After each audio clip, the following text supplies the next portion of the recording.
লড়াইয়ের ওই ময়দানেতে যেতে তোমাকে হবে, প্রয়োজনে সব রক্তটুকু জমিনেই ঢেলে দেবে। লড়াইয়ের ওই ময়দানেতে যেতে তোমাকে হবে, প্রয়োজনে সব রক্তটুকু জমিনেই ঢেলে দেবে। তবুও তোমায় লড়তেই হবে, মানিবে না পরাজয়। তবুও তোমায় লড়তেই হবে, মানিবে না পরাজয়। বিপ্লব মানে জীবন দেয়া বসে থাকা নয়, সে কোনদিন আসবে না রে, করো যদি ভয়। আসবে বিজয় রক্ত আর জীবনে। وقال النبي صلى الله عليه وسلم من قرأ آية الكرسي في دبر كل صلاة مكتوبة لم يمنعه من دخول الجنة إلا أن يموت أو كما قال عليه الصلاة والسلام। সকল জবান খুলে দুরূদ শরীফ পড়ি। আল্লাহুম্মা সাল্লি আলা মুহাম্মাদিন ওয়া আলা আলি মুহাম্মাদ কামা সাল্লাইতা আলা ইব্রাহিম ওয়া আলা আলি ইব্রাহিম ইন্নাকা হামিদুম মাজিদ। আল্লাহুম্মা বারিক আলা মুহাম্মাদিন ওয়া আলা আলি মুহাম্মাদ কামা বারাকতা আলা ইব্রাহিম ওয়া আলা আলি ইব্রাহিম ইন্নাকা হামিদুম মাজিদ। আলহামদুলিল্লাহ। তালিমুল কোরআন কওমি মহিলা মাদ্রাসা ও যুব সমাজের উদ্যোগে চতুর্থ বার্ষিক তাফসীরুল কোরআন মাহফিলের আজকের সম্মানিত দ্বীনপ্রিয় ইসলামপ্রিয় ভাইরা, আল্লাহ পাকের দরবারে শুকরিয়া যে রব্বে কারীম আমাদেরকে দ্বীনী মজমায় শীতের ভিতরে আসার বসার তৌফিক এনায়েত করেছেন। সকলে কালিমাতুশ শুকর আদায় করি, আলহামদুলিল্লাহ। যেহেতু অনেকক্ষণ যাবৎ আপনারা অনেক উলামা একরামদের জবান থেকে নসিহত শুনছিলেন, আমি একদমই মুখতাসার সময়ের জন্য বসলাম। পোস্টারে যদিও লেখা আছে 9 ঘটিকায়, সেটা আপনারা 10 ঘটিকা বানাই দিয়েছেন। যেহেতু প্রোগ্রামের আমাদের অনেক বেশি চাপ, এই কারণে সময় মেনটেন না করলে মুশকিল। সেই হিসেবে আপনাদেরকে আমি অল্প সময়ের জন্য 2-4টা কথা বলবো। আল্লাহ পাক এই কথার ভিতর বরকত দান করুক। আর যারা বাহিরে দাঁড়ায় আছেন কমিটির ভাইরা, এদেরকে ভিতরে সবাইকে বসায় দিন। এত সুন্দর প্যান্ডেল, বসার জায়গা, এরপরেও এই জায়গাটায় না বসে দাঁড়ায় থাকে। এই জন্য আমরা সকলে বসে যাব ইনশাআল্লাহ। যতক্ষণ আমি থাকবো আপনারা সজাগ থাকবেন তো ইনশাআল্লাহ। ঘুমাইছেন কারা কারা? কেউ ঘুমাইছেন? সবাই সজাগ? জোরে বলেন তো আলহামদুলিল্লাহ। আপনাদের সবার চেয়ে ওনার আওয়াজ বেশি হয়েছে। এই লোকে একা, আপনারা এতগুলা মানুষ, আপনাদের আওয়াজের কাছে তার আওয়াজ কোনো কিছু হয়? কথা পায় না।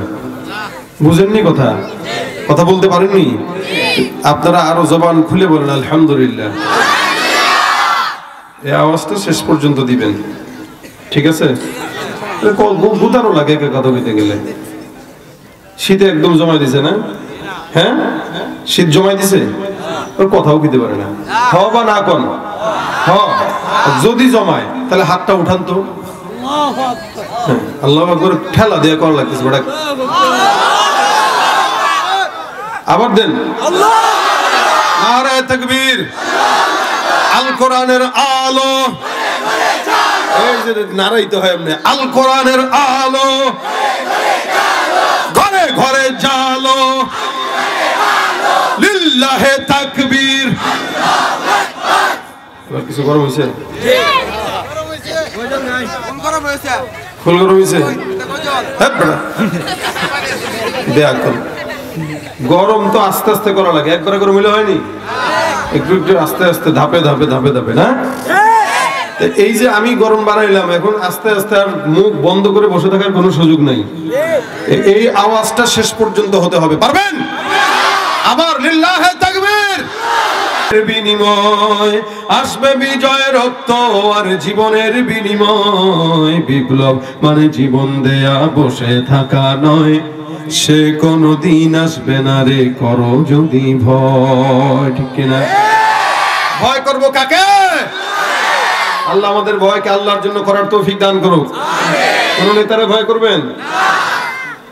কোন দলের নেতা হাফ নেতা হোক পাতি নেতা হোক, গত বছর কি জায়গায় আসছিলাম, তখন মাগরিবের পরে ওয়াজ করছি, তাই না? আর এবছর একদম মূল টাইমেই পাইছেন, যদি আপনারা দেরি করাই দিচ্ছেন, আমার লস করাই দিচ্ছেন আপনারা। গত বছর ক্ষমতায় সরকার ছিল, এবছর কি আর সে আছে? গত বছর কি কোনো কথা ছাইড়া বলছিলাম? এবছর কি বলার সুযোগ আছে? ছেড়ে বলার সুযোগ আছে?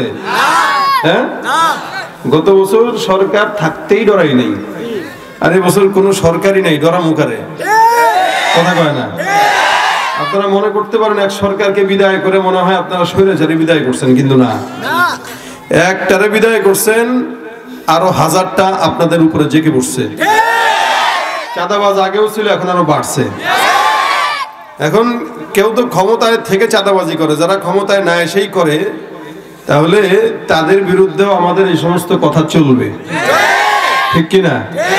একদল দিল্লির গোলামি করছে, আরেক দল আমেরিকার গোলামি করবে। যতদিন এই বাংলার জমিনে কোরআন সুন্নাহ মোতাবেক আইন পাস না হবে, খেলাফত প্রতিষ্ঠা না হবে, শান্তি আমাদের কপালে আশা করা যায় না। কেউ এই দলের, কেউ ও দলের, কেউ এই দেশের, কেউ ও দেশের গোলামি আর দালালি করে বাংলার মানুষকে একদম জাহান্নামের অতল গহ্বরে পৌঁছে দিচ্ছে। এই জন্য আগামীর বাংলাদেশ কোরআনের বাংলাদেশ হোক, এটা আমাদের চাওয়া, ঠিক কিনা বলেন? এটা ইসলামের বাংলাদেশ হওয়ার জন্য এখনো যদি আমার যুব সমাজ কষ্ট করে, মুজাহাদা করে, ইনশাআল্লাহ কোন চোর চোট্টা দুর্নীতিবাজ বাংলার ক্ষমতার বস্তাতে বসার সম্ভাবনা নাই। যাদের হাতে যায় ক্ষমতা, দেশ যেন বাপের বিটা, রাখতে চেয়ার শুরু করে বিদেশিদের পাচাটা। যাদের হাতে যায় ক্ষমতা, দেশ যেন বাপের ভিটা, রাখতে চেয়ার শুরু করে বিদেশিদের পাচাটা। বিদেশিদের কথা মতো চালায় ওরা নিজের দেশ, বিদেশিদের কথা মতো চালায় ওরা নিজের দেশ। দেখতে দেখতে গোল্লায় গেল আমার সোনার বাংলাদেশ। গাইতে পারবেন? দেখতে দেখতে গোল্লায় গেল আমার সোনার, দেখতে দেখতে গোল্লায় গেল আমার সোনার বাংলাদেশ। একে একে শেষ করেছি, সবার দেখা হইল শেষ। দেখতে দেখতে গোল্লায় গেল, দেখতে দেখতে গোল্লায় গেল আমার সোনার বাংলাদেশ। মুসলমানের নামটা মোদের আছে খাতা কলমে, দোষের দোষী যে বাজারেই শাস্তি পায় যে আলেমে।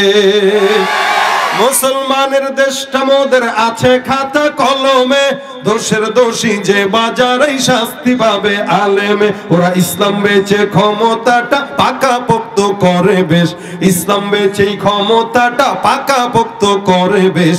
দেখতে দেখতে গোল্লায় গেল,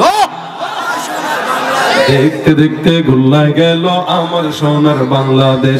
কেউ দিল না সবাই নিল, আমরা যে কলুর বলদ, সারা বছর নেয় না খবর, নির্বাচনে খুব দরদ। কেউ দিল না সবাই নিল, আমরা যে কলুর বলদ, সারা বছর নেয় না খবর, নির্বাচনে খুব দরদ। নির্বাচনের আগে নেতায় ধরে কত রকম বেশ, নির্বাচনের আগে নেতায় ধরে কত রকম বেশ। দেখতে দেখতে গোল্লায় গেল, দেখতে দেখতে গোল্লায় গেল, একে একে শেষ করেছি, সবার দেখা হইল শেষ। দেখতে দেখতে গোল্লায় গেল আমার সোনার বাংলাদেশ। আর দেখা নয় এবার শিখা, জ্বালিয়ে দাও বিদ্রোহের, চোখের পানির বদলে এবার খুন ঝরিয়ে দাও বুকের। আর দেখা নয় এবার শিখা, জ্বালিয়ে দাও বিদ্রোহের, চোখের পানির বদলে এবার খুন ঝরিয়ে দাও বুকের। আবার জাগো বীর জনতা, ফিরে পেতে সেই সে দেশ, আবার জাগো বীর জনতা, ফিরে পেতে সেই সে দেশ। দেখতে দেখতে গোল্লায় গেল, দেখতে দেখতে গোল্লায় গেল আমার সোনার বাংলাদেশ। দেখতে দেখতে গোল্লায় গেল আমার সোনার বাংলাদেশ। ঠিক নেই? রাগ করছেন কেউ? ওই যে বললাম, রাগ করার মতো ক্ষমতা এখন আর কেউ নাই। যারা রাগ করতো তারা ক্ষমতায় নাই, আর যারা সম্ভাবনা আছে এরা ক্ষমতায় আসেই নাই। সুতরাং আমার দেশে আমি জনগণ, আমি সরকার, কথা কয় না ভাই। আল্লাহ পাক রব্বুল আলামিন আমাদেরকে দামি বানিয়েছেন ইনসান হওয়ার কারণে। এরকম দামি আল্লাহ পাক এই মাখলুকাতের মধ্যে কাউকে বানান নাই। মাখলুকাতের ভিতরে সবচেয়ে দামি ইনসান। এই ইনসান আল্লাহ পাকের গোলামি করার কারণেই দামি। যদি গোলামি না করে তাহলে ও গরু ছাগলের চেয়েও খারাপ, হায়াওয়ান জানোয়ারের চেয়েও খারাপ। কুকুর, বিলাই, ছাগল, হায়াওয়ান, জানোয়ার, চতুষ্পদ জন্তু আপনারা দেখেন, আল্লাহ পাক কখনো কখনো এই ইনসানকে এই জানোয়ারের চাইতেও অধম বলেছেন। কেন? বলে তার খাচ্চতের কারণে। মানে বাংলা ভাষায়, গ্রামগঞ্জের ভাষায় একটা কথা আছে, খাচ্চত খারাপ বা খাসলত খারাপ। অর্থাৎ তার চরিত্র খারাপ যখন হয় তখন ও দুনিয়ার সবচেয়ে নিকৃষ্ট জাতিতে পরিণত হয়। কুকুর একটু দাম থাকে, কিন্তু ওই মানুষের কোনো দাম থাকে না।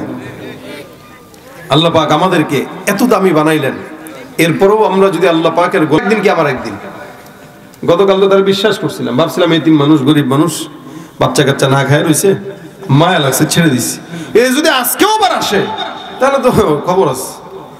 ভাই আমার পরের দিন সকাল রাত্রেবেলা আবু হুরায়রা রাদিয়াল্লাহু তাআলা আনহু ইবাদতে মশগুল, মনে মনে ভাবতেছে নবী তো বলছে চোর আসবে, দেখি ইবাদত করতে থাকি, চোর কখন ঢুকবে, চোরটাকে দেখা দরকার, আজকে আবার আসে কিনা। কারণ গতকাল তো এমন ভাবে কান্নাকাটি করে ওয়াদা করছে আজকে তো আসার কথা না, কিন্তু আমার নবী যেহেতু বলেছেন তার মানে চোর আসবেই। রাত্রেবেলা আবু হুরায়রা রাদিয়াল্লাহু তাআলা আনহু বিশ্রাম নিচ্ছেন, ইবাদত করতেছেন, ফাঁকতালে তাকায় দেখে দরজাটা হালকা করে চাপ দিয়া চোর মহোদয় ঢুকে গেছে। চোর মহোদয় যখন ঢুকলেন, আবু হুরায়রা রাদিয়াল্লাহু তাআলা আনহু কয় কি ব্যাপার? পিছন থেকে যায় চোরটাকে জড়ায় ধরে বলে বলতেছে ব্যাপার কি? গতকাল রাত্রিতে তুমি আসছো, গতকাল রাত্রিতে তুমি যখন বললা তোমার সন্তান না খাওয়া, আমার দিলের মধ্যে বড় মায়া লেগে গেছে, যার কারণে তোমার ছেড়ে দিলাম। কিন্তু আজকে রাত্রেও তুমি আবার আমার ঘরে চুরি করার জন্য আসছো, আজকে তো তোমার আর ছাড়বো না। আবু হুরায়রা রাদিয়াল্লাহু তাআলা চোরটাকে ধরে দরজাটা লাগাই দিলেন। চোর এবার ডাক দেয়, আবু হুরায়রা, আল্লাহর কসম, আল্লাহর ওয়াস্তে আমাকে তুমি ছেড়ে দাও, আমি তো ভাই চোর না, গতকাল তো আসছিলাম, চুরি করতে পারি নাই, ভাবলাম আজকে এসে কিছু জিনিস নিয়ে যাই, আমার সন্তানের জবানের মধ্যে খাবার দেই।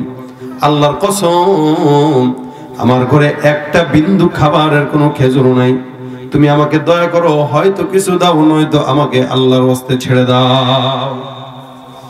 চোর মহোদয় এবার বারবার খালি তেড়িবেড়ি করে আমাকে ছেড়ে দেওয়ার জন্য, কিন্তু আবু হুরায়রা না না, গতকাল তুমি আসছো, সুন্দর করে বিদায় হয়েছ, নবী আমার বলেছেন তুমি আসবা, আল্লাহর নবীর কথা সত্য, তুমি আবার আসছো, তার মানে তোমাকে আজকে পয়গম্বরের দরজায় নেওয়া লাগবে। যখন রাসূলের সামনে নিবে, চোর শুনলো, চোরের গলা শুকিয়ে গেছে, কারণ চোরও জানে নবীর কাছে গেলে ইসলামের শরীয়তের আইন পাশ হয়ে যাবে, হাত কাটা ছাড়া উপায় নাই। আমাদের এই দেশটা শান্তির দেশ যদি হতো, ইসলামের আইন যদি থাকতো, যত নেতা কর্মীরা অতীতে চুরি করে গেছে একটারও বডির মধ্যে হাত থাকতো না, চুরির অপরাধে তাদের হাত কেটে দেওয়া হতো। ইসলাম বলো সারিকু ওয়াস-সারিকাতু ফাকতউ আইদিয়াহুমা জাযাআম বিমা কাসাবা নাকালাম মিনাল্লাহ। চোর যদি চুরি করে, আল্লাহ পাক রব্বুল আলামিন বলে ইসলামের আইন হলো চোর চুরি করবে, বান্দা তার হাতটা কেটে দাও, প্রথমে একটা কাটবা, তারপরে আরেকটা কাটবা। কিন্তু আমাদের দেশে এই যে গ্রামগঞ্জে তাকায় দেখবেন, ছোট ছোট পকেট মার যখন ধরা খায়, এলাকার বাজারের মানুষরা ধরে তারা মারতে মারতে একদম তেনা বানায় দেয়। কিন্তু এই সমাজের কোটি কোটি কোটি কোটি টাকা যারা চুরি করে বিদেশে পাচার করে, এই বড় বড় চোরদেরকে দেখলে ঠিকই সালাম দেয়। ছোট চোরকে দেখলে পিটায়, বড় চোরকে দেখলে, ছোট চোরকে দেখলে চোরের ঘরে চোর আইছে, আর বড় চোরের দেখলে স্যার আসসালামু আলাইকুম স্যার, স্যার গো বিপদে পড়ছি স্যার, ও স্যার, আরে এই স্যারে কিরে ছোট চোরগুলোর পিটা, স্যার আমি এত বড় চোর, আমার স্যার স্যার গোস কেন? তো উচিত ছিল যে ছোট চোর তাকে ছেড়ে দিয়ে যে বড় চোর আগে এগুলো ধরা, কারণ বড় চোর একটারও ধরবেন, এটার সাথে কান ধরলে যেরকম মাথা আসে, এই বড় চোরের সাথে আরো 100টা চোর এমনি চলে আসবে। চোর যেই হোক না কেন, নবী বলেন ফাতেমাও যদি চুরি করতো, আমি রাসূল ফাতেমার হাত কেটে দিতাম। নবী বলতেছেন ফাতেমাও যদি চুরি করতো, আমি পয়গম্বর ফাতেমার হাত কাটতাম। সেখানে আপনি আমি সদরুদ্দিনরা বড় বড় চোরদেরকে দেখলে সালাম দেই, যার কারণে এই বাংলাদেশ চোর মুক্ত এখনো হইতে পারে নাই। কথা কয় না? এই বাংলাদেশে এখনো চোররা আছে না নাই? জোরে কয়। ওরা হলো দেশের লাগি মহামারীর মতন, ফাইলে কলম ঠেকাইয়া চালায় শুধুই নির্যাতন। ঘুষের টাকায় ওদের ভুড়ি, ঘুষের টাকায় ওদের ভুড়ি করে যে টান টান। ওরা শিক্ষিত শয়তান, ওরা শিক্ষিত শয়তান, ওরা শিক্ষিত শয়তান, ওরা শিক্ষিত শয়তান। ঠিক কি না?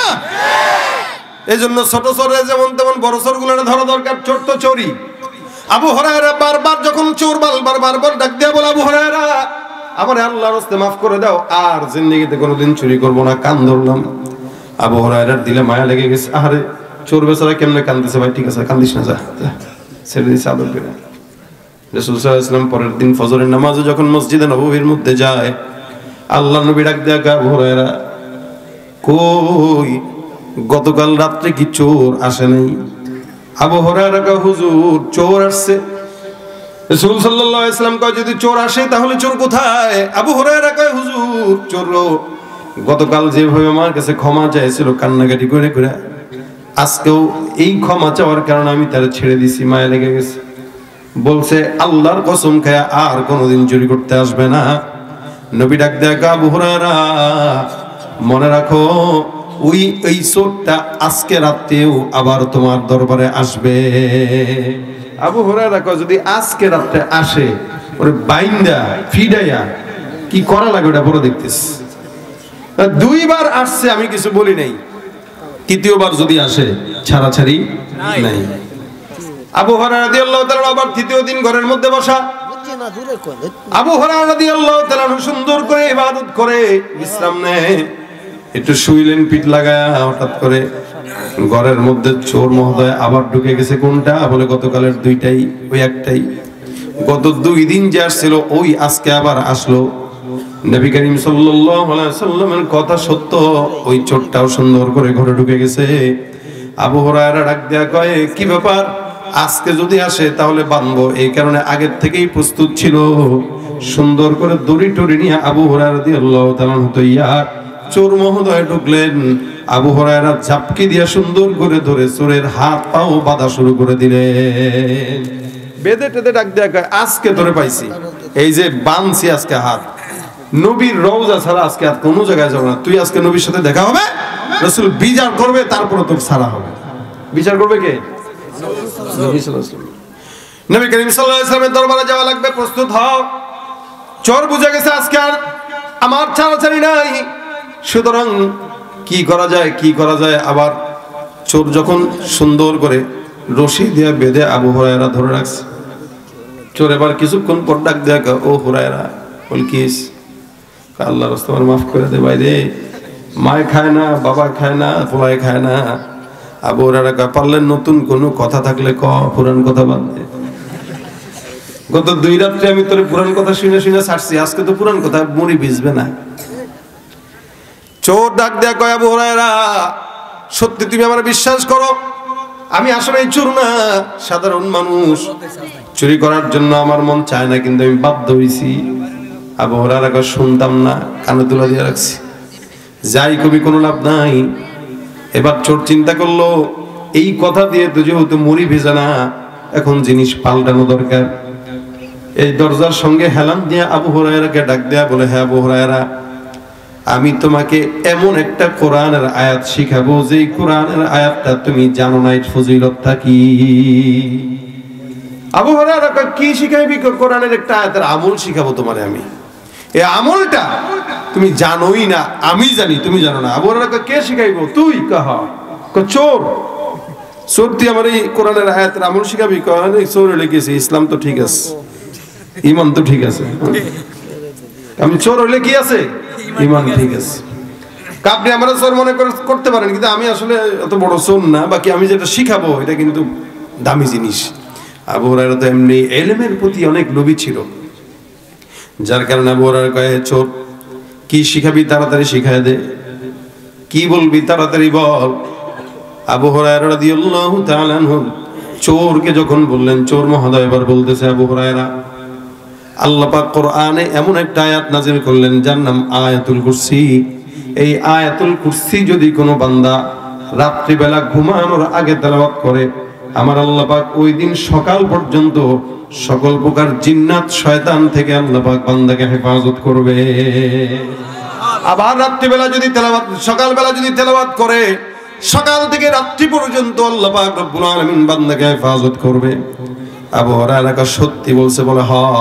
আবু হুরায়রা, যা, তোর কাছ থেকে একটা জিনিস যেহেতু শিখলাম, এইটার উসিলায় আমি তোকে আজকের জন্য মুক্ত করে দিলাম। চোর ধৈরাও আবার কি করছেন? ছেড়ে দিছে। কিসের কারণে? এলেম শিখছেন। এলেম শিখছেন এই কারণে। চোর এলেম শিখাইছে না, তার মানে চোর ও তার ওস্তাদ, এরকম একটা হালত আর কি। সকালবেলা ফজরের নামাজের জন্য মসজিদে গেলেন, রাসূল ডাক দেয়া, আবু হুরায়রা, ব্যাপার কি? চোর কোথায়? আবু হুরায়রা কয়, হুজুর, গতকালের চোরটা আসছিল, চোরটাকে ধরছিলাম, বাঁধছিলাম, কিন্তু বাঁধার পর যখন আমি চোরকে আবার ছেড়ে দিলাম, চোরকে তো ছাড়তাম না, কিন্তু চোর আমার সঙ্গে চালাকি করলো। রাসূল বলেন, কি চালাকি করলো? কয়, হুজুর, আমি যখন চোরকে ধরলাম, চোর আমাকে ডাক দেয়া কয়, আবু হুরায়রা, তোমাকে আমি এমন একটা আমল শেখাবো যে আমলটা করলে আল্লাহ পাক বান্দাকে সারা রাত আর সারাদিন ফেরেশতাদেরকে দিয়ে হেফাজত করে। ওই আমলটা কি? চোর বলেন, আল্লাহু লা ইলাহা ইল্লা হুয়াল হাইয়ুল কাইয়ুম। এই সম্পূর্ণ আয়াতুল কুরসি চোরটা তেলাওয়াত করে আমাকে শিখাইলো। এই ব্যক্তি আয়াতুল কুরসি রাত্রেবেলা সকালবেলা পড়বে, আল্লাহ পাক সারা দিনের জিম্মাদারি ওই বান্দার জন্য আল্লাহ নিয়ে নিবেন। নবী বলেন, আবু হুরায়রা, চোর যেটা বলছে এই কথা সত্য, কিন্তু আসলে কি তুমি জানো চোরটা কে? এবার আবু হুরায়রা কয়, হুজুর, আসলে এটা কে? রাসূল বলেন, ইন্নাহু ক্বাদ সাদাকাকা ওয়া হুয়া কাযুব। এটা যদিও সত্য বলছে, এটা যদিও সত্য বলছে, কিন্তু সে আসলেই মিথ্যাবাদী। আর সে কে? বলে, যাকাশ শাইতান, সে হলো শয়তান। এবার আবু হুরায়রা কয়, হুজুর, তার মানে শয়তান এতদিন আমার কাছে আসছে? বলে, হ্যাঁ, শয়তান এসে তোমার সম্পদ থেকে বরকত নষ্ট করতে চাইছে। এই জন্য শোনো, কেউ যদি রাত্রিবেলা আয়াতুল কুরসি পড়ে ঘুমায়, আল্লাহ পাক তার সম্পদের হেফাজত করার দায়িত্ব নিয়ে নেবেন। সুবহানাল্লাহ। এই জন্য প্রত্যেকদিন রাত্রিবেলা পড়বেন, 5 ওয়াক্ত নামাজের পরে পড়বেন। জিন্নাতের আসর থেকে, শয়তানের আসর থেকে, হিংসুকের আসর থেকে, নিন্দুকের আসর থেকে বাঁচার জন্য আয়াতুল কুরসির উপরে কোনো আমল নাই। আয়াতুল কুরসি তেলাওয়াত করবেন, বরকত দিবেন কে? বুঝছেন নি কথাগুলা? তার মানে আয়াতুল কুরসি পড়া দরকার আছে না নাই? পারেন তো? না পারলে শিখে নেবেন, আজকে থেকে আমল করবেন। 5 ওয়াক্ত নামাজের পরে পড়বেন, এমনকি প্রত্যেক দিন রাত্রে ঘুমানোর আগে পড়বেন ইনশাআল্লাহ। এখন আমি আপনাদেরকে দেখি